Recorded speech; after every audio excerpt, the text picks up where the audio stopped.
a personal power, a basis of power in that personal power.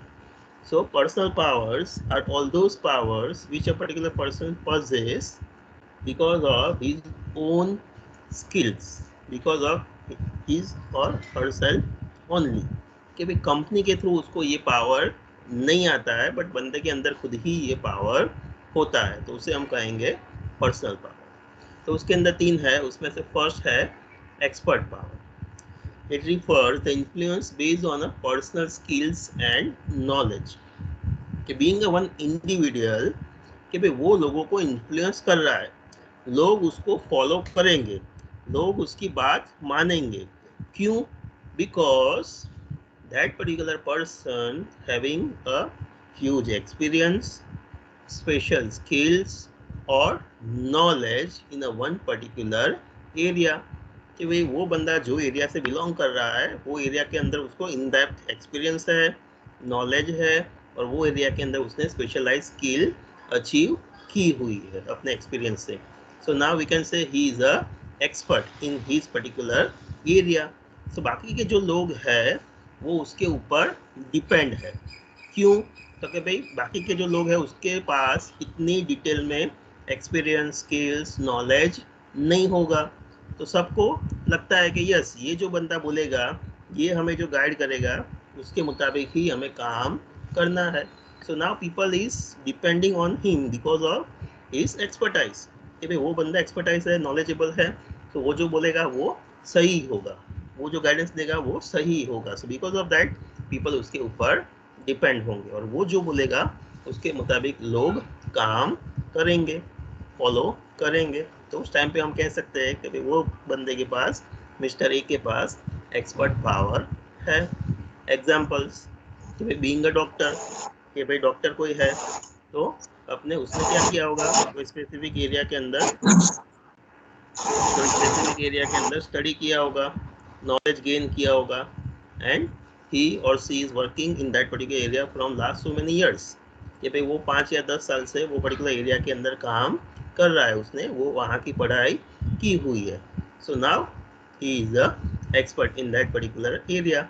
तो अभी आप doctor के पास जाते हो, तो आप डॉक्टर के ऊपर डिपेंड हो कि नहीं हो, डॉक्टर के ऊपर ट्रस्ट करते हो कि नहीं करते हो, डॉक्टर जो आपको बोलता है उसके मुताबिक आप करते हो कि नहीं करते हो?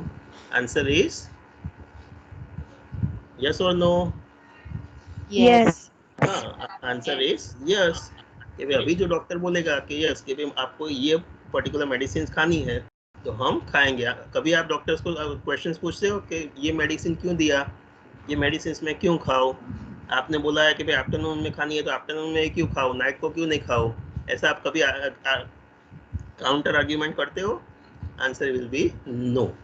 आपको उसके ऊपर पूरे का पूरा ट्रस्ट है कि भाई आपको लगता है कि यस, वो बंदा है, वो अपने एरिया में एक्सपर्ट है, तो वो जो मुझे सलाह देगा, गाइडेंस देगा, वो मेरे लिए सही होगा। सो बिकॉज ऑफ दैट आप उसके ऊपर 100% ट्रस्ट करके डिपेंड हो जाते हो। तो जो डॉक्टर बोलता है उसके मुताबिक आप करते हो। So at that time we can say the doctor have a expert power.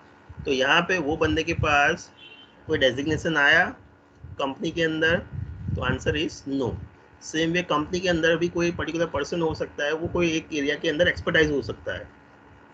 तो फॉर एग्जांपल सॉफ्टवेयर इंजीनियर है, तो डिपार्टमेंट के अंदर एक सिंपल एम्प्लॉय के रूप में काम कर रहा है, बट उसने इंजीनियरिंग किया हुआ है और वो पर्टिकुलर कंप्यूटर के अंदर एक्सपर्ट्स है, हैकिंग भी जानता है, कंप्यूटर भी जानता है, सब कुछ जानता है। सो नाउ वो पर्टिकुलर एरिया में एक्सपर्ट है। तो कोई कंप्यूटर का अगर इश्यूज होता है डिपार्टमेंट के अंदर, तो लोग हमेशा उसको बुलाते हैं कि चलो भाई तू आओ और हमारा कंप्यूटर का प्रॉब्लम सॉल्व कर, आईटी का प्रॉब्लम सॉल्व कर। तो उस टाइम पे सब लोग उसके ऊपर डिपेंड हो जाएंगे, इवन मैनेजर भी उसके ऊपर डिपेंड हो जाएगा। क्यों? तो भाई मैनेजर को भी कंप्यूटर नहीं आता है, उसको वो रिपेयर करना, ठीक करना नहीं आता है, वो बंदे को आता है। सो इवन वो बंदे के पास कोई डेजिग्नेशंस नहीं है, बट फिर भी उसके पास एक्सपर्ट पावर आ जाएगा और लोग उसके ऊपर डिपेंड हो जाएंगे, वो जो बोलेगा उसके मुताबिक लोग करेंगे। तो ये पर्सनल पावर है, बंदे के खुद के अंदर होगा और उसने खुद ये अचीव किया होगा, कंपनी के थ्रू उसको मिला नहीं है। सेम वे आप लॉयर का एग्जाम्पल लिख सकते हो, टीचर का एग्जाम्पल लिख सकते हो, So people are getting the specialized skills, knowledge, abilities in his or her own areas, and because of that they are receiving expert power. Next one is a referent power. तो referent power is, पहले पढ़ लेते हैं उसके बाद discuss करते हैं.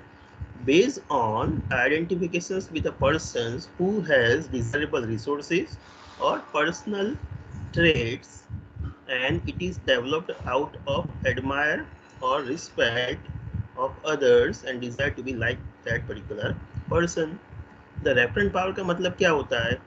कोई एक बंदा है जिसको आप, वो बंदा आपको अच्छा लगता है because of his personal traits और because of the resources, because of the life which he और सी इज हैविंग. कि भाई कोई एक बंदा है जिसको आपने ऑब्जर्व किया, जिसको आपने देखा, and you love and like that particular person, you admire कि भाई यस आप उसके जैसा बनना चाहते हो, कि भाई उसके पास जैसे रिसोर्सेज है वैसे ही रिसोर्सेज आपको चाहिए, उसकी जैसी पर्सनालिटी है वैसी ही पर्सनालिटी आपको चाहिए, वो जो प्रोडक्ट्स यूज करता है वही प्रोडक्ट्स आपको भी यूज करना है. So you just influenced, in simple words में बोले तो क्या कर सकते हैं, you just influenced by that particular person, कि भाई आप वो पर्सन से इन्फ्लुएंस हो जाते हो, उसको देखा और उसके बाद आप उसके इन्फ्लुएंस हो गए कि नहीं यार ये बंदा तो बहुत अच्छी लाइफ जी रहा है, इसके पास तो बहुत सारा पैसा है, उसके पास ये है वो है, और उसकी पर्सनालिटी अच्छी है, लुक अच्छा है, उसका बोलने का तरीका अच्छा है, तो आपको वो सब कुछ अच्छा लगना लगेगा, वो पर्टिकुलर पर्सन के प्रति पॉजिटिव एटीट्यूड बिल्डअप हो जाएगा. तो बिकॉज ऑफ दैट आप हमेशा उसकी कॉपी करना स्टार्ट कर दोगे कि भाई वो जो बोलता है उसके मुताबिक आप करोगे, एंड वो जो कपड़े, वो जो प्रोडक्ट्स यूज करता है वही प्रोडक्ट आप यूज करना स्टार्ट कर दोगे. क्यों? क्योंकि भाई आपको वो बंदा अच्छा लगता है.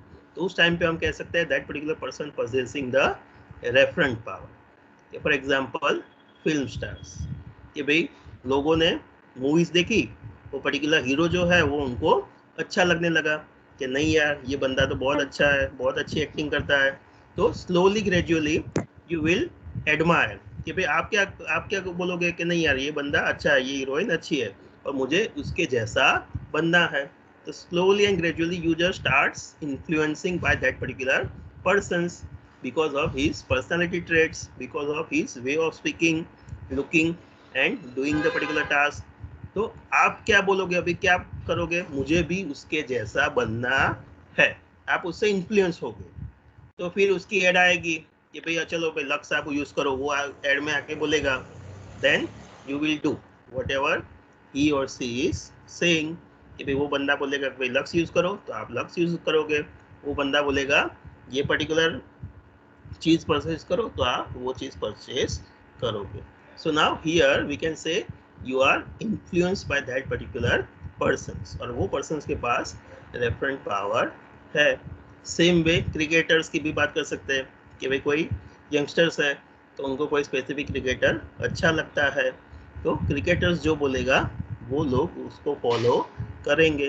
वो बोलेगा कि भाई ये ग्लूकॉन डी पियो तो वो बंदा ग्लूकॉन डी पिएगा, बोलेगा बूस्ट पियो तो वो बंदा बूस्ट पिएगा. तो आप उससे इन्फ्लुएंस हो जाते हो और आप उसके जैसा बनना चाहते हो, और वो जो बोलेगा वो आप करोगे. तो उस टाइम पे हम कह सकते हैं कि वो बंदे के पास रेफरेंट पावर है. Once again it's a personal power, कि भाई वो बंदे का पर्सनल पावर है. इसका एक advance version that is charismatic power. Personality के चैप्टर्स में भी ये आता है, charismatic personality, an extension of referent power streaming from an individual's personality and interpersonal styles. कि भाई वो बंदे की पर्सनालिटी ऐसी है, इंटरपर्सन्स, पर्सन टू पर्सन्स के साथ बातचीत करने का तरीका उसका ऐसा है, because of that you are influence, because of that you love and like that particular persons. कि भाई रेफरेंस पावर्स का एडवांस वर्जन उसको कह सकते हो आप, उससे बोलते हैं चेरिस्मेटिक पावर, कि जहाँ पे वो बंदे का बोलने का तरीका, लोगों से बातचीत करने का तरीका, अपना व्यू पॉइंट्स लोगों के सामने रखने का तरीका, ये सब कुछ आपको बहुत अच्छा लगता है. And because of that once again you want to be like that particular persons. You like that particular persons कि भाई आप वो persons को अच्छा, वो persons आपको अच्छा लगता है और आप उसके जैसा बनना चाहते हो. तो उसकी पर्सनालिटी के कारण, पर्सनालिटी ट्रेट्स के कारण आप जब उससे इन्फ्लुएंस हो जाते हो तो उस टाइम पे हम कह सकते हैं इट्स अ charismatic पावर. ये रेफरेंस पावर का ही एडवांस वर्जन हुआ. सो एग्जाम्पल्स में be like leaders, freedom fighters and politicians. कि भाई महात्मा गांधी, तो महात्मा गांधी है तो उनका बोलने का तरीका, उनकी पर्सनालिटी ऐसी थी कि लोग उनसे इन्फ्लुएंस हो जाते थे. तो भाई वो बोलेंगे चलो अभी दांडी यात्रा करनी है तो सब लोग उनके पीछे जुड़ जाते थे और पूरा दांडी यात्रा करते थे. Same way you can say about the politicians कि भाई नरेंद्र मोदी आएगा, नरेंद्र मोदी आके बोलेगा कि चलो भाई कल से ये करो ये करो, and people love and like him. So लोगों को उसका बोलने का तरीका अच्छा लगता है तो डेफिनेटली वो जो बोलेगा उसके मुताबिक लोग करेंगे. तो हम उस टाइम पे कह सकते हैं कि उसकी charismatic पर्सनालिटी है, उसके पास charismatic पावर है. Clear? So this are the 3 personal powers.